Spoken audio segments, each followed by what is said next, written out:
Mr. Shakespeare here again with you guys on the 22nd of September 2022. I am here with psychic medium and remote viewer Liz Cross. How are we doing today, Liz? Very well, thank you. Good. So we need to have a look into this situation.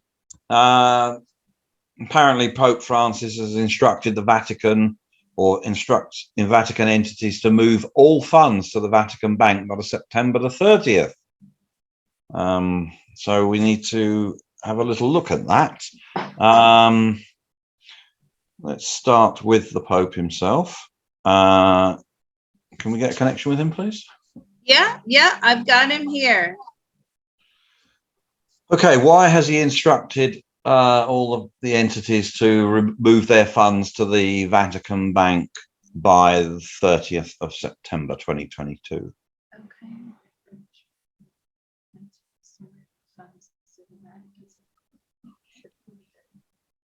We're scared. What's he scared of? A total economic collapse.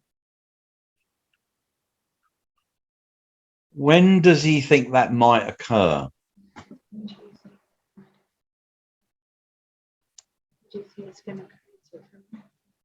November. Okay, so he's protecting the assets of the church by basically drawing in all the money from other banks, central banks or commercial banks. Is that right? Yes, we're protecting the church and the Catholic people.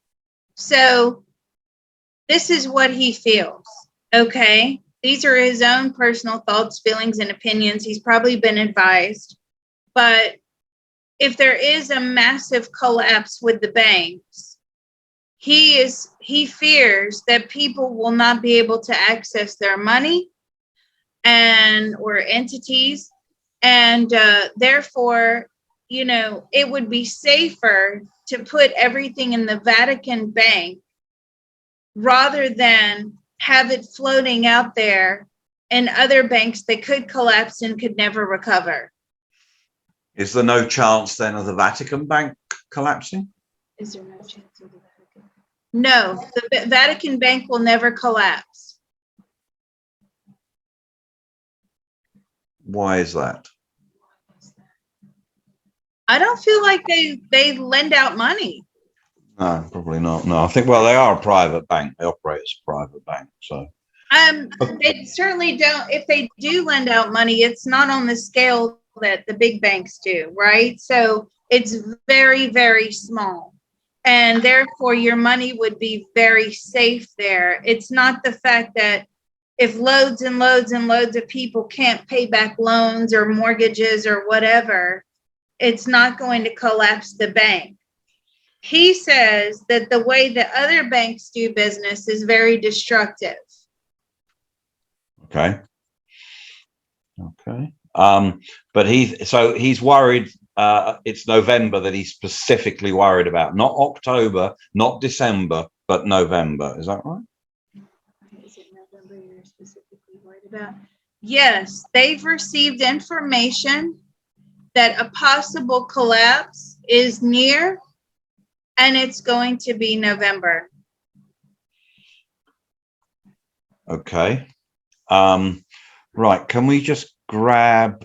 And in fact, no. Can we put him out to the 22nd of December, please, 6 p.m. Eastern? Okay. So let me move him out. He's real friendly, He has very good energy. December 22nd, 2022, 6 p.m. Eastern Standard Time. Okay. Yes. What would you like to know? Was his call to get all the funds out of these external banks and put them into the Vatican Bank, was that a correct and a very smart call to do? Was that your call to get the funds out of the other banks and into the Vatican Bank? Was that a smart call to do? Extremely smart. Why? What happened? Why? What happened? Why is it? What is it outside of the Vatican Bank that happened? There was an economic decline. Something really erupts around November. Sorry, can you say that again, Liz? You broke up. Yes, I'm sorry. Something really erupts around November. Did anything major happen on the world stage? I feel like it has something to do with war. Something's going on in November that makes people lose all confidence in everything, all the markets. Everybody starts pulling out their money, clinging on to their money. That's what I'm getting from him. It's, obviously his number one job is to preserve the Catholic Church. Absolutely, yeah. So he believes he made a good call. Well, yes. If that in fact is what happened, then he did make a very good call. Okay. Can we just hold him there and grab the Catholic Bank, please? So it's actually called the Institute for the Works of Religion, but it's known as the Vatican Bank because it's situated inside the Vatican City. Okay, yeah, I've got it. Okay, can you put it out to December 22nd, 6 p.m. Eastern? Yeah, so this thing's a really happy bank, by the way. December 22nd, 2022, 6 p.m. Eastern Standard Time. You know what? When I've probed many banks before, there's always a lot of big mixture of energy in the banks, right? There's some greed, there's some fear, there's some this, there's some that. This bank is really, really happy. The energy is really positive energy, and it's really for the people, which surprises me because most of the times, banks are not for the people at all. No, they're not. Okay. Can we ask the Vatican Bank, did it receive a lot of funds in before the end of September as per the Pope's request?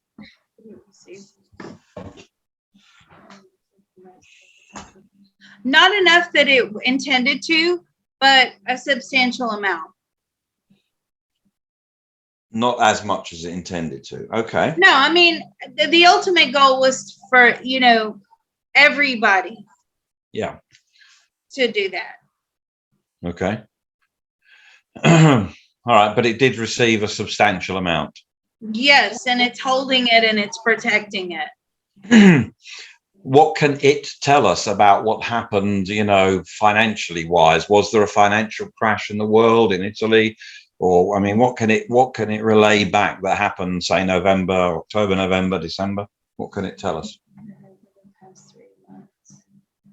An economic downturn. Now, so also what it's saying is like, it wanted people to move their money out of stocks and shares, investments like that, similar investments, and put it into the bank to stop it from taking a complete nosedive. Sorry, they wanted to stop the Vatican Bank from taking a complete nosedive. No, the other people from having their money take a nosedive, right? So It's actually retaining the value of the money instead of it going down. An example would be, I understand what you're saying. So say right now, Tesla shares are around $300, okay? Okay. If you're a Catholic business and you buy, $100,000, just say hypothetically, of Tesla shares, from what it looks like, the market is going to go down significantly. So your $100,000 becomes how much? If we put in $100,000 into Tesla shares, by the end of November, how much is left of that 100,000? So it looks like, okay, it may take a 40, 30 to 40% drop. Emphasis on the maybe possible, but that's what it looks like. So if you did what the Pope suggested, which is you moved everything out and you put it in the Vatican Bank, you're not going to see a drop in the value of your money. Right. It's safe. Yeah. So, I mean, yeah, okay. So that's going to cash, isn't it? Essentially, you're going to cash, and you're holding cash in a safe place, which is the Vatican Bank, because it has no borrowings. It has no, there's no, well, we're given to understand there's no issues with the bank, unlike other perhaps commercial banks, which might have major problems.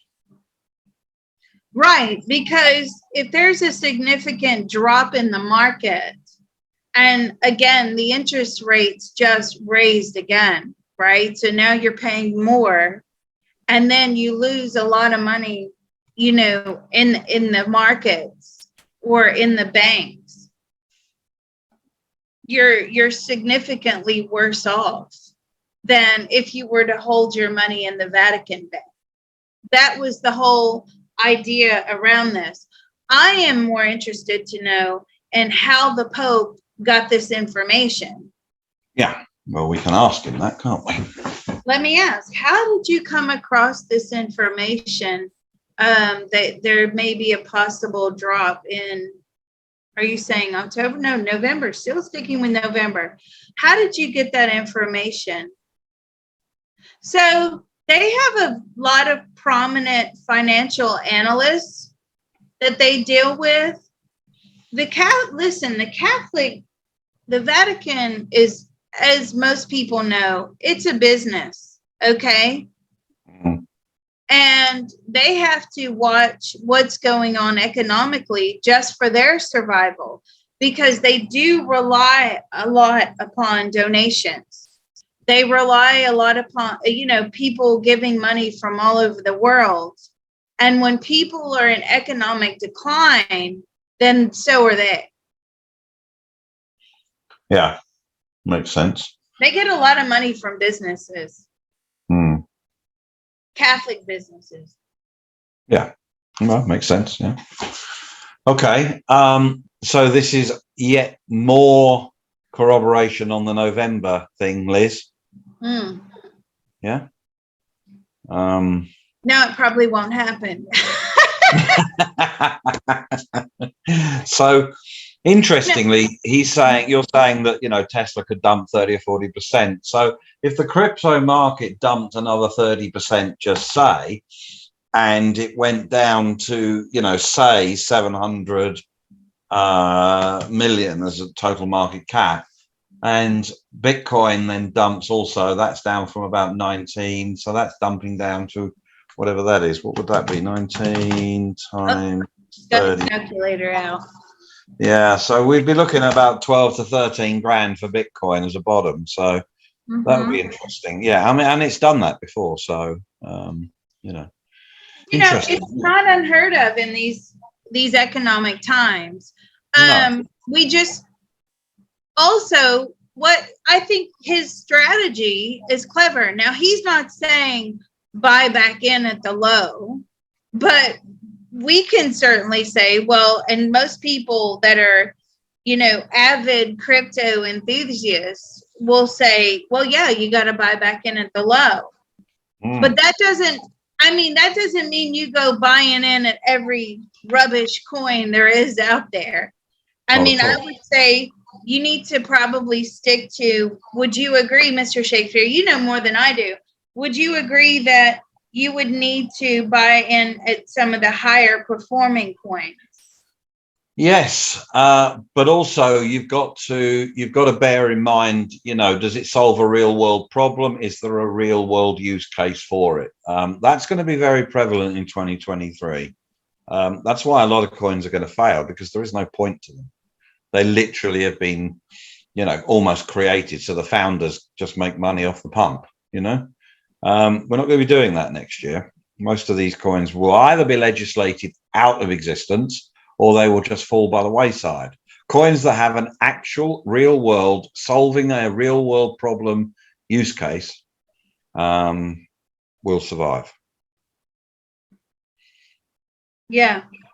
And even as we've shot this video this morning, I looked at the Tesla price at the close yesterday. It was around 300. It's now gone down $12 in a matter of an hour or two this morning. I just, people have to be very realistic about what's going on. And once you wrap your head around the reality of what's going on, you can proceed. And you can proceed with the knowledge that you can go through this confidently. So that is the whole point of making these videos. It's not that Liz is putting out doom and gloom. It's, okay, well, I can proceed with confidence because I am equipped with the information. Anything else you would like to add? The only thing I would say was, it sounds a bit obvious, but the fact that the Pope came out with what he said, and it was very public from the point of view of it did get reposted and reposted just about everywhere. Without any me or you looking into it, when the head of the Catholic Church says, "Hey, get all your money back. We need to get all our money back into our own bank by a certain time," that tells you something, doesn't it? It just does. Yeah. So he's not going to put something out like that just off the cuff, right? He's just not. So no, he's been given information by the analysts that work for them. As you said, they're a commercial business at the end of the day. I mean, I'm looking on here, they've got assets of nearly $3 billion, and that was in 19. So, as we said on a video yesterday or the day before, when you have that kind of money, when you're into that kind of money, preservation is more important than making a profit or anything. They want to preserve their capital. And so, if the bank is safe, it has no borrowings, it has, and is not likely to go bankrupt, then, they can hold the money in there and, they're out of risky investments. Anything in a really bad market is a risky investment. It's as simple as that. If Tesla stocks go down 30 or 40%, I'm not saying they won't bounce back. They will, but it's not the point. Why be in them? Why be in anything? I mean, well, why be in anything when you can put your money to one side and buy in at the low? Exactly. Well, I think that's what we're trying to do with all of these. We've changed the crypto market has changed. We'll go back onto cryptos a minute. The crypto market has changed in the last year. We're now not looking at when Lambo. We're now looking at, when can we preserve? When can we then get back in to have some chance of future profit? So, for example, I've used this before, I'll use it again. If you end up with a coin that's currently, 4, 5, 6, say 6 zeros and a number, and it drops to 2 zeros, that's 100x profit. And it still hasn't got to 1 cent. So, And also, don't forget the probe that we did a couple of months ago, which is the crypto exchanges only have a 25% liquidity. Yeah. And that they cannot handle more than a 25% drop on one day in the crypto market. That is why a lot of these exchanges they froze or they went bankrupt. Some people have their money stuck in Celsius Exchange with no hope of ever getting it out. So just be mindful of that. Exactly. It's all about preserving wealth. So we will do more videos on the exchanges come October, because from mid-October onwards, as far as I'm concerned, that's we're lighting the touch paper. So we will be looking into exchanges on a much more upfront and close personal basis. Yeah. All right. Well, thank you very much. This was a good one. Again, this was suggested by somebody who is on the Discord. The Discord is attached to my Patreon. The Patreon is found at patreon.com/remote viewing and beyond. If you are getting this video late, that is because it has already been released to the Patreon subscribers. A lot of times they get all of this very worthwhile information first before it's released on YouTube. So thank you very much, Mr. Shakespeare. Another good one. Thank you.